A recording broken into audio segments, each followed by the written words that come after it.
கிறிஸ்துவுக்குள் பிரியமுள்ள சகோதர சகோதரிகளே, பலன் தரும் தேவன் எபிசோட் 1191 கர்த்தரை துதிக்கிறேன், மகிமைப்படுத்துகிறேன்.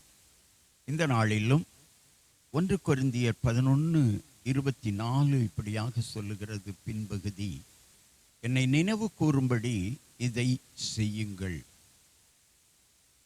ஆண்டவர் காட்டி கொடுக்கப்பட்ட அன்று ராத்திரியிலே அப்பத்தை எடுத்து ஸ்தோத்திரம் பண்ணி அதை பிட்டு, நீங்கள் வாங்கி புசியுங்கள், இது உங்களுக்காக பிற்கப்படுகிற என்னுடைய சரீரமாயிருக்கிறது.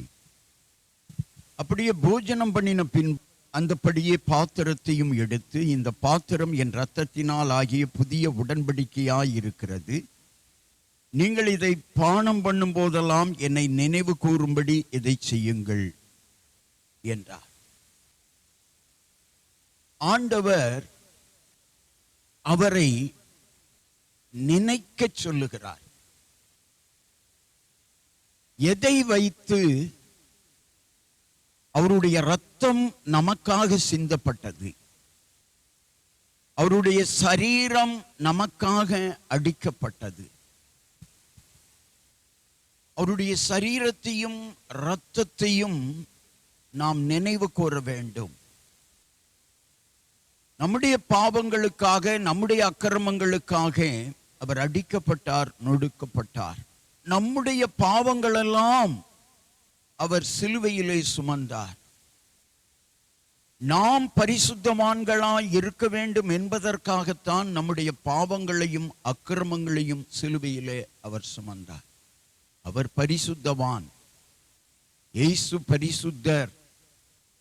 அவரிடத்தில் ஒரு குறைவும் காணப்படவில்லை, கண்டுபிடிக்கவும் முடியாது, அவ்வளவு பரிசுத்தவான். ஆனால் ஏன் அவர் அடிக்கப்பட வேண்டும் என்று சொன்னால், நாம் பாவிகளாய் இருப்பதினாலும் அக்கிரமக்காரராய் இருப்பதினாலும் நம்முடைய பாவங்களையும் அக்கிரமங்களையும் அவர் ஏற்றுக்கொண்டு சிலுவையிலே வெற்றி சிறந்தார். எனவேதான் அவருடைய சரீரத்தை நினைவு கூறும்படியும் அவருடைய இரத்தத்தை நினைவு கூறும்படியும் இதை செய்யுங்கள் என்று சொன்னார். 115ஆம் சங்கீதம் 12வது வசனம் சொல்லுகிறது, கர்த்தர் நம்மை நினைத்திருக்கிறார்.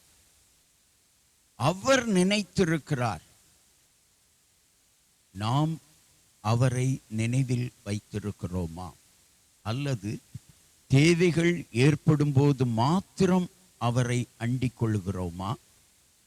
தேவைகள் நிறைவேறின உடனே அவரை விட்டுவிட்டு உலக வாழ்க்கைக்குள்ளே வந்து விடுகிறோமா? இன்றைக்கு சிந்திக்கும்படியாக இந்த வசனம் சொல்லுகிறது, எப்பொழுதும் அவரை நினைவு கூறுங்கள், எப்பொழுதும் நினைவில் வைத்துக் கொள்ளுங்கள். அவர் எப்பொழுதும் நம்மை நினைவில் வைத்திருக்கிறார்.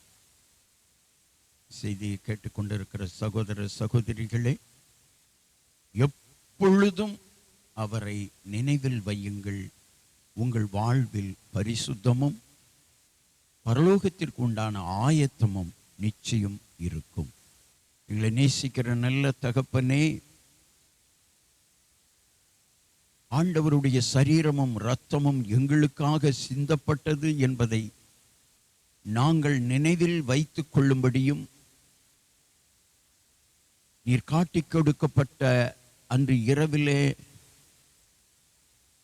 நீர் எங்களுக்கு மாதிரியாக வைத்து போன காரியங்களை நாங்கள் கடைபிடிக்கவும், நாங்கள் பரிசுத்தமாய் வாழவும் தேவன் எங்களுக்கு கொடுத்த எல்லா விதமான ஆசீர்வாதங்களுக்காக ஸ்தோத்திரம்.